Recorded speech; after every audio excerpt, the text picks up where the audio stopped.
एक छोटे से बालक थे जिनका नाम था धन्ना जाट।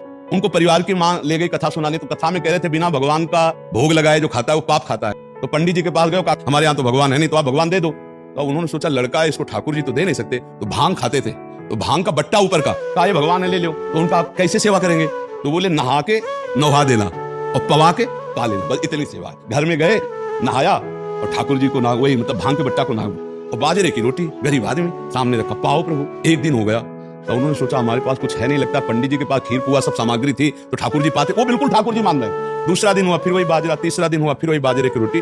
तो वो रो रो करके ऐसे भांग का बट्टा पकड़ा, कहने लगे प्रभु हमारे पास नहीं है कि हम तुम्हें खीर पूरी पुआ पवा सके। और गुरु जी ने कहा बिना पवाए पाना नहीं, अगर आप नहीं पाओगे तो हम चाहे मर जाए लेकिन नहीं पाएंगे।